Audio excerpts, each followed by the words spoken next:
Martin Arnold, the king of deconstructed footage that has created groundbreaking techniques that has influenced many filmmakers alike and editors to this day. Martin Arnold was born in 1959 Austria. He studied psychology and history at Vienna University. He started freelance filmmaking in 1987, and his first film was Pièce Touchée, a readaptation of The Human Jungle. Martin Arnold studied at many universities, including Wisconsin, Milwaukee, and San Francisco. He's well known for his deconstruction of footage, and it's a well-known tool to bring out emotion that may never have been seen in the film's original works. In Pièce Touchée, his flipping of the film on the horizontal axis is disorientating, but also has a meaning, which we will go further into detail later on in this presentation. Alright, let me begin with the artist statement. Martin Arnold suggests appeal as powerfully to the sense and to the arousal of strong affects as they do to the intellect.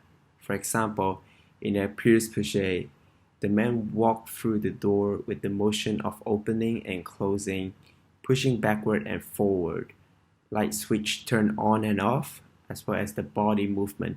As a result, create a tension, a strong sensual effect. Another quote from Martin Arnold: "The cinema of Hollywood is a cinema of exclusion, reduction, and denial, a cinema of repression. In consequence, we should not only consider what is shown, but also that which is not shown." Arnold recreates the feeling and intention of a film and amplifies hidden message that would never be seen in the production original works. By breaking down these scripts, Arnold is capable of an almost physical exorcism of gender codes.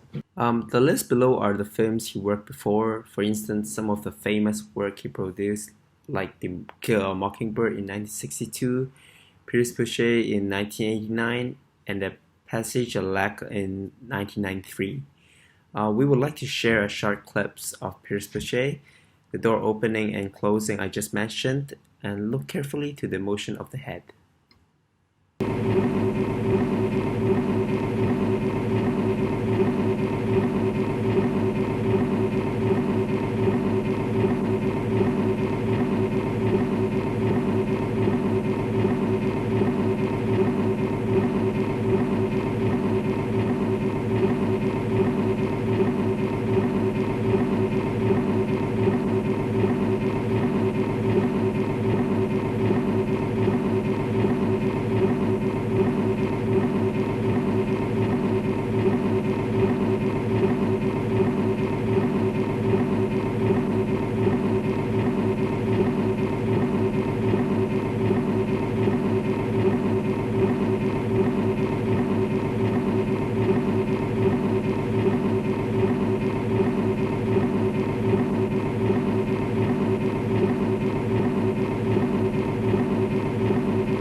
slow pace of the film created anticipation and suspense, which was Martin Arnold's visual communicative way of illustrating that this subject could not reach his family, whether due to be outside forces such as work, business, or something else.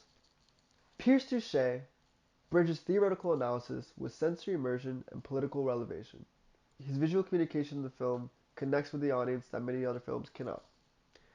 The repetition of many of the movements directly portray the feeling of desire and need.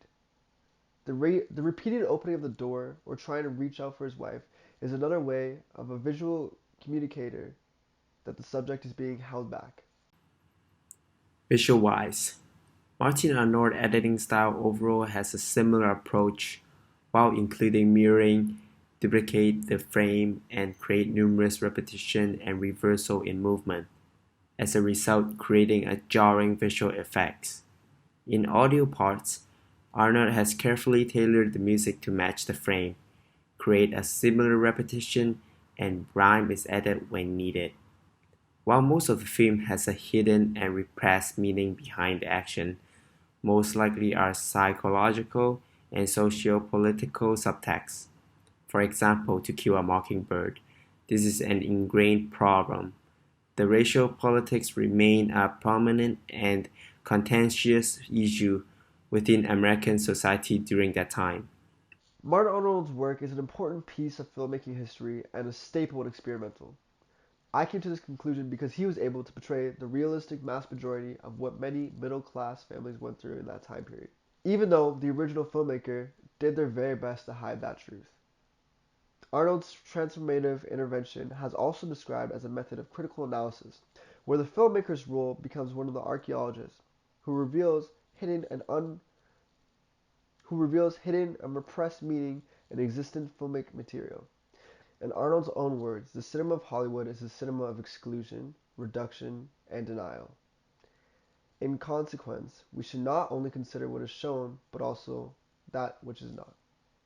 Erica Balsam concludes Arnold is by no means engaged in the destruction of visual pleasure. Rather, his film heightened an awareness of the term of our pleasure, even accentuating it. They are accessible, enjoyable, and even funny. The author is embracing and admiring how Arnold has recreated the film.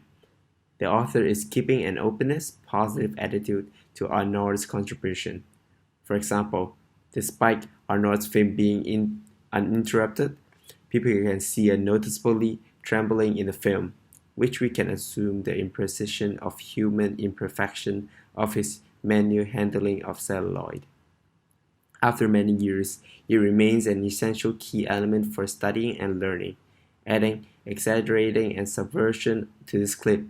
These valuable details let us understand the past, the message the film wants to bring out, and its technique in older films. Now let's jump to the conclusion. Martin Arnold is an extraordinary filmmaker.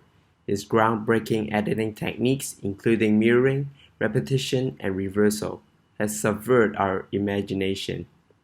His overwhelming display of visual effects not only make the scene brings humorous, but also strengthen the reaction and make the scene become more appealing, engaging by different hand gesture, head movement, motions. This incessant repetition of microscopic sample eventually dismantling the linguistic and removal the language barrier to achieve to a point where you can focus and listen to the details, while you might miss when watching traditional films.